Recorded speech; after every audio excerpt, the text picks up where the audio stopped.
Now let's take a look at news stories making headlines around the globe. First off, the Senate has announced that it will hold an emergency plenary sitting on Tuesday, February 10, 2026.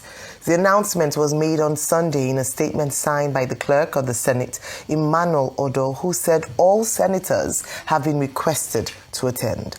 The session, which is scheduled to commence at 12 noon, is coming days after the Senate passed the amendment bill on February 4.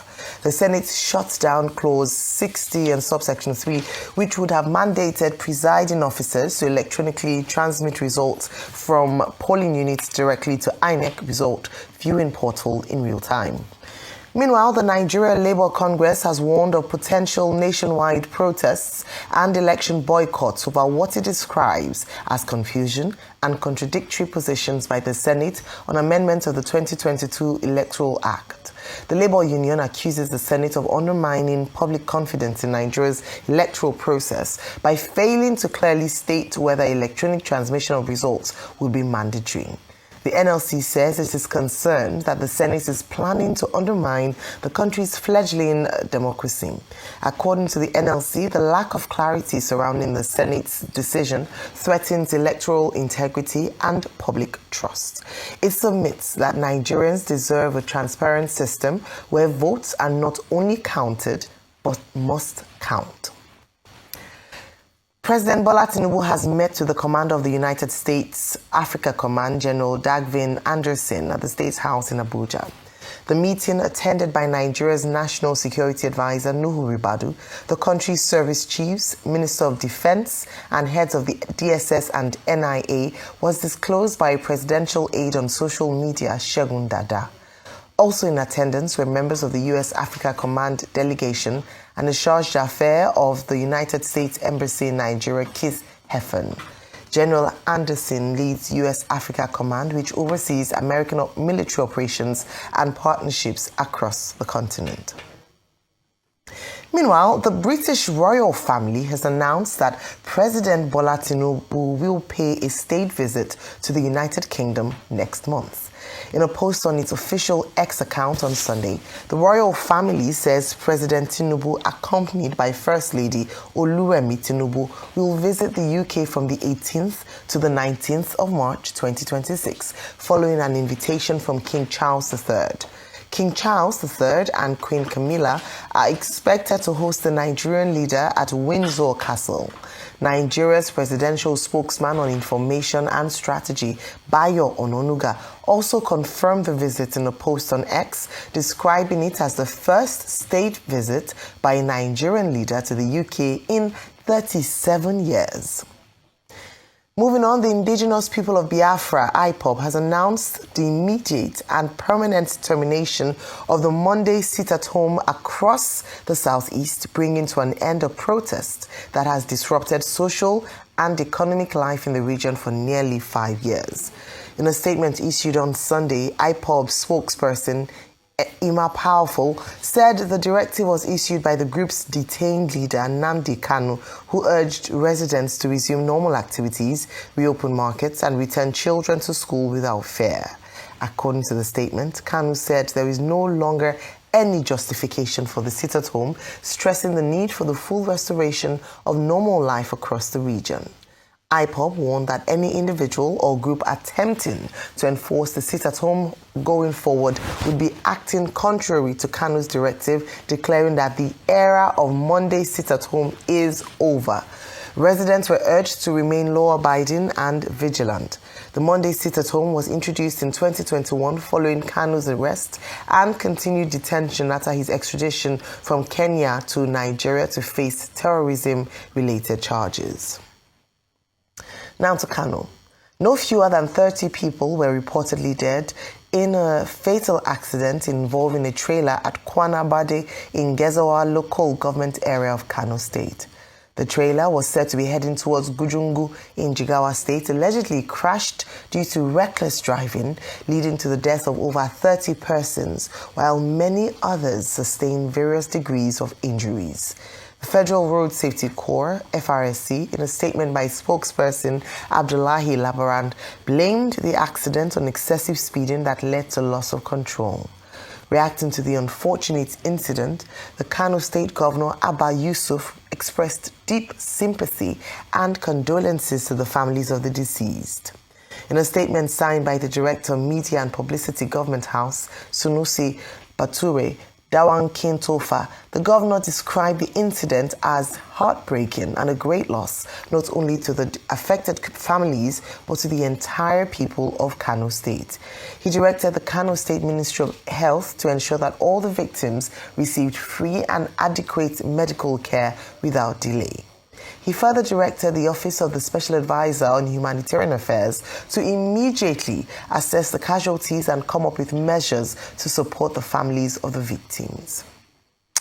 Oh gosh, such tragedy.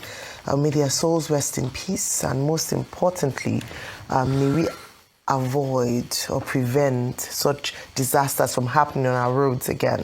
But before this morning, we have a number of stories to get us through. The Electoral Amendment Bill of 2026 still very much in the eye of the storm and on our table.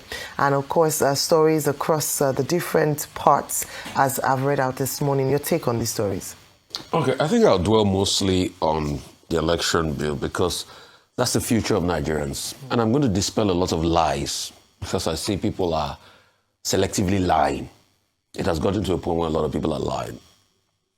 Lie number one, they tell, Nigeria do not have adequate network in all parts of the country to ensure election transmission of results. A big lie. In the last election, INEC recorded about 95% full-on transmission. In fact, that was the presidential because of the case of the technical glitch, which INEC has not been able to tell us why. But also, you had higher percentages, even more than the 95%, in cases around the elections of the State House of Assembly and the House of Assembly election, the parliamentary elections. In 2022 Osun by-election, you had 98 to 100% transmission as at the night of the election. So the first lie a lot of people come to tell you that, oh, we don't have enough network, is a lie. Second lie, the people that come to make the argument that we don't have enough network to transfer, they don't even know the size of the sheets where you transfer. The election sheet, the picture of the election sheet you transfer. The election sheet is between 700 to 800 kilobytes, not even up to 1 megabyte. And that can easily be transferred. Another lie they tell is, how many countries do electronic real-time transmission? It's another big lie. There are many countries that do it. There's Kenya, that did it successfully in the last election. There is Brazil, which is almost our size in terms of democracy and even have more voters. You have countries like India, which is one of the largest democracy, if not the largest democracy in the world. They have electronic transmission. Countries called the Philippines. So this other argument they make, how many countries? There's another lie they spew. Do America even do electronic transmission real time? The reason why America doesn't do it, because America operates full federalism. Local governments do their election precinct by precinct. You get results from there. But those results were also released to different sources in almost like a real-time manner. That's why you see America can have exit polls. Thirdly, what are the arguments? Because a lot of people don't even understand the arguments. The argument is that we want to make this process justiciable. That's the argument. Currently, it's not justiciable. You can't take the result from IREV. And that was what happened in the Peter Obi case that they filed. Because they went to get the result from IREV, thinking they can file it in court. Courts then said, no, it's not justiciable. That the best you can do is to use it as corroborative evidence, but it's not the hard evidence. Why are we calling for the mandatory result? We are saying because we want the hard evidence to be taken from IREV to be presented in court to defend your case when you see there's election manipulation. Another lie they tell, oh, in the last election, one of the reasons why Peter V didn't do well is that he didn't have enough polling agents. If he had enough polling agents in 176,000 polling units, they will be able to give him all the election sheet to defend his election. It's a lie. There is no political party I have based on empirical data, that had close to 20,000 or 40,000 result EC8A sheets of all the polling units across the country. Where are you going to get the scale from? I say to them with empirical certainty, if they had it, they should come out. In their data room, the people they put on the field, under election conditions, you will get over 176,000 sheets. It's not possible now in a country where you have multiple polling agents work for multiple political parties under election condition. So let's stop deceiving ourselves. So that scale is almost impossible. So when they say that, and that's why we are calling for the use of the IREV to be the general scale that everybody can have access to. If you feel disgruntled, you can also go and pick your data from there and be able to prove. That's what we are talking about. So that's why we are saying this matter is pertinent. And the Senate, with due respect, a lot of people that make very daft arguments. This argument of no network was the same argument he made in 2023, guys. I mean, think of something new. You are not challenging us intellectually. I mean, we feel scared that it's this quality of senators that are there that are making the same argument they made in 2023 that is not holding. It's not landing. Think of the more, cerebral. I mean, if you had even talked about the technical glitch role of hackers, or you try to get one or two hackers to try to see if the system is fail-proof and all of that, I mean, you bring the empirical data, we can even look at it. But think of something. This argument of no network or country, it's not landing as an argument. So these are the issues this morning. And these are the arguments we are trying to make so that they can make it justiciable, so that you can have scale. Countries that did it successfully, I mean, to a large extent, it reduced the tension in Kenya in the last election. We could all follow the tally as it was going on. And it's been used in many off-cycle elections. But this attempt not to pass it and all of these arguments, then it's not going to hold water. The Senate is going to hold an emergency sitting. Please, other senators, please go after them and let us ensure that this is mandatory. These guys should not run away because this was the exact thing. And you know what happened? Before they could finally pass it, they saw this lacuna. That's why they passed it the last time. Because they know they were going to meander it. Because I know they've been calling their consultants and telling them how we're going to meander the law. That's what they do. They do it every time. We know the details. We know the consultants they talk to. So let's be careful. Ayo, please, what's the second story, man? The sit-at-home order. As regards the sit-at-home order, why are we deceiving ourselves? Nnamdi Kanu has always said he didn't support the sit-at-home order. He said it through a message from Aloy Ejimako in 2024. He said it many times in court. That it's got no hand to do with it. That it is always this nefarious element that try to bring down the people with this sit-at-home order. So he said it multiple times. My commiserations to the lives lost in, I think, Kanu, and good one for President Tinubu. First time in 37 years, state visit, and on all of that. We'll talk about that in detail. Yeah, we'll talk about that in details. I yield the floor. Okay, the first subject, in my view, the National Assembly has been on recess for 2 weeks. And now the chairman of the National Assembly has called them back to meet tomorrow. By noon tomorrow to follow what they call votes and proceedings, which is basically a process for the endorsement of the position of the Senate. So it's just procedural. Before you now have the harmonization conference committee of the entire National Assembly, namely the meeting between the Senate and the House of Reps to harmonize their position. It is also important to note that the Senate President, Chairman of the National Assembly, said over the weekend that the National Assembly will not be intimidated. And he made a point, also corroborated by the Chairman of the Independent National Electoral Commission, that electronic transmission has not been removed from the deal. However, what has been done is to remove the idea of real time and to say that, look, electronic transmission will be done at the polling unit level, at the ward level, at the state level, at the national level, but not real time.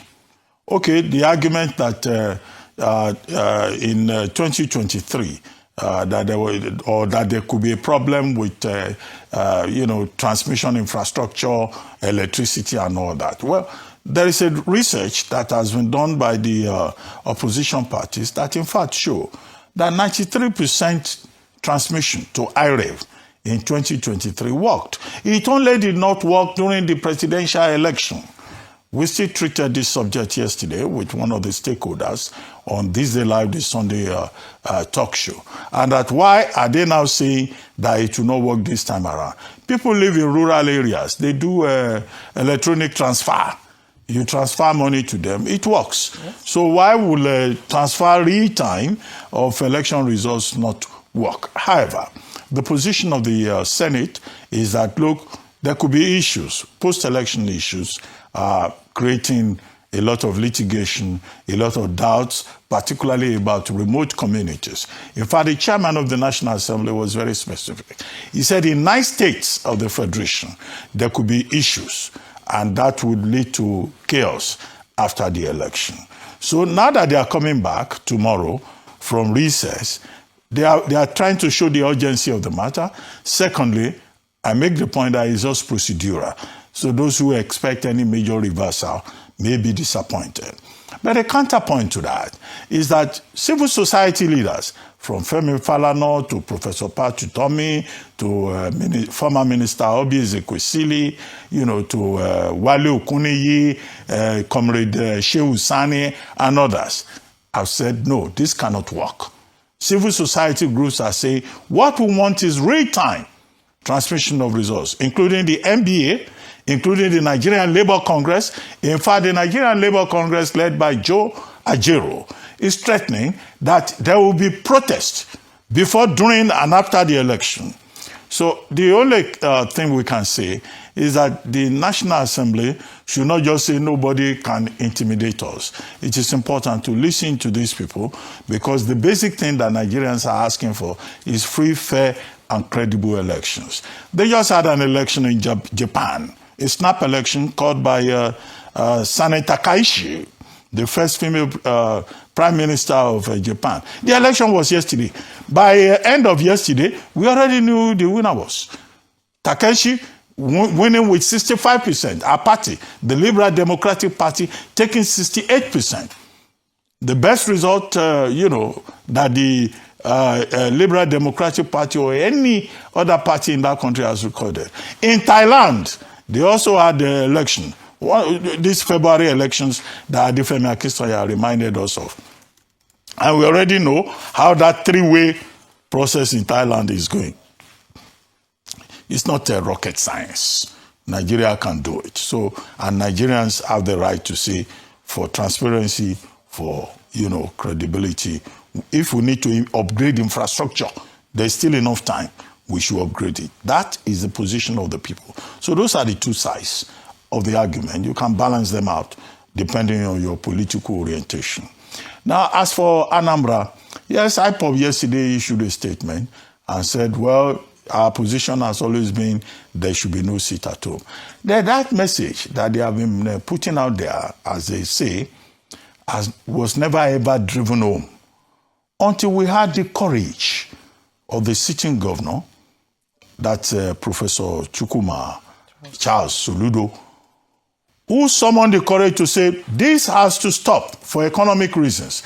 He, being a professor of economics, does not see the sense why Anambra State alone will be losing over 8 billion naira every Monday, and the whole of the Southeast will be losing a total of 19 billion naira every Monday. And then he summoned the courage and said, look, I will shut down Onitsha main market. And he did, for a week. And that if Onitsha main market traders still continue to stay at home, listening to vagabonds, well, that's not the appropriate word, but listening to, people who are trying to sabotage the state, saboteurs would be a more appropriate adjective, that he will in fact shut down that entire market and rebuild it, and in fact revoke the allocation of the market stalls. Last Monday, everybody showed up in the market. Everybody. People, civil servants went to work and all of that. So, and I made a point when that happened, last Monday, I think, that it takes leadership. So what is the catalyst here is the courage, the leadership, the wisdom of the governor.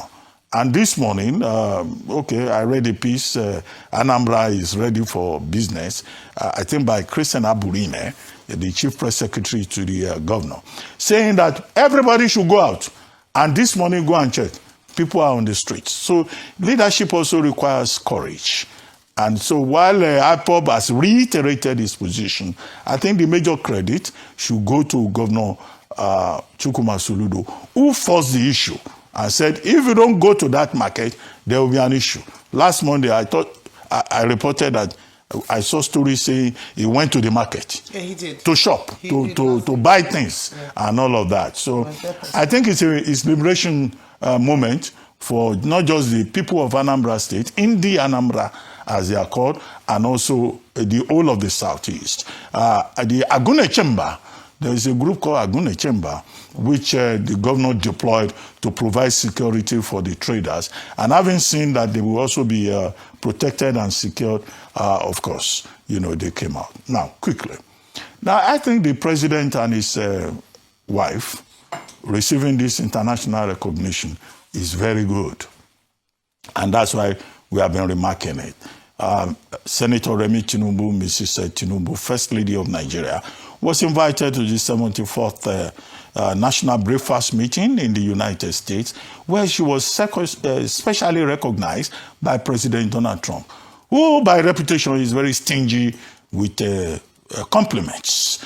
And then, of course, he said there that Mrs. Tinubu is a very well-respected woman and a church leader in Nigeria. Some mischievous persons have been saying, oh, he was saying that because Mrs. Tinubu is beautiful and classy. No, the serious part of it is that in itself, even if it is symbolic, had a very good effect. And it was a good moment for the administration in terms of soft power diplomacy. Now, President Tinubu is being invited to meet with the king, I think March 18, March 19. It's also a triumph of diplomacy, no matter how that was arrived at. In 37 years, the last person that visited the United Kingdom on a state visit was President Ibrahim Babangida.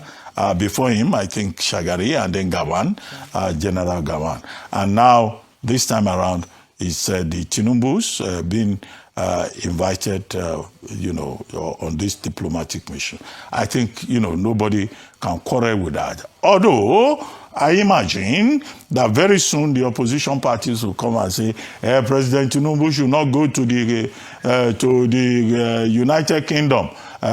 He should stay at home. There has been just one accident in Kano. He should go there and move the corpses and physically repair the roads himself.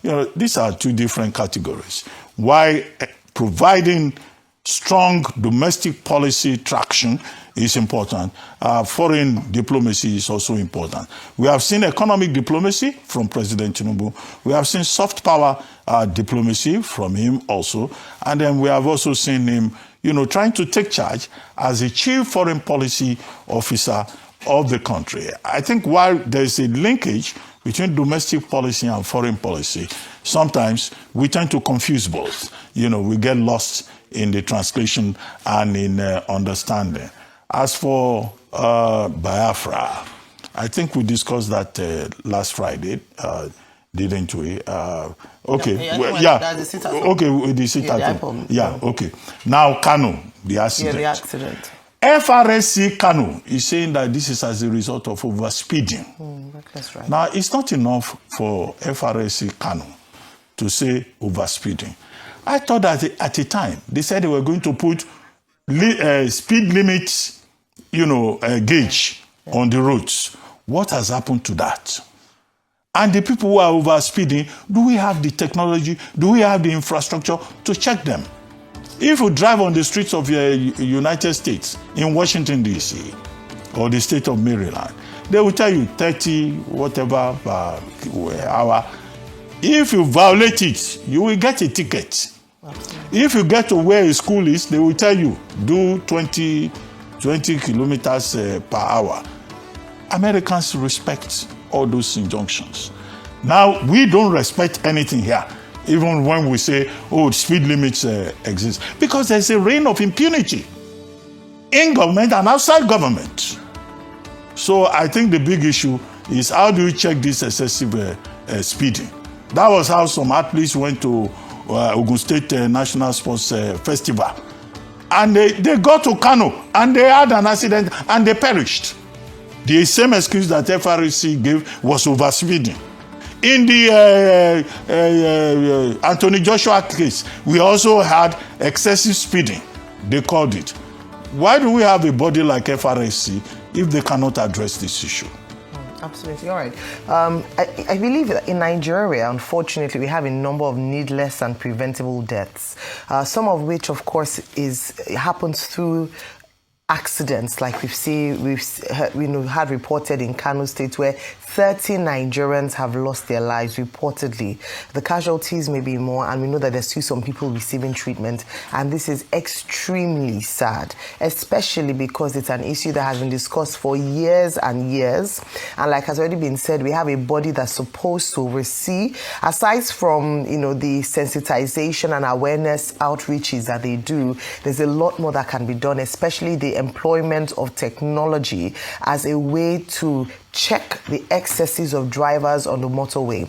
In any country where rules don't exist, or where there's no way to enforce the rules that exist, you will find breaking of the law, very rampant. The reason why these highway codes or speed limits or speed checks work in other countries is because if you falter or if you break it, there are consequences. There's a penalty.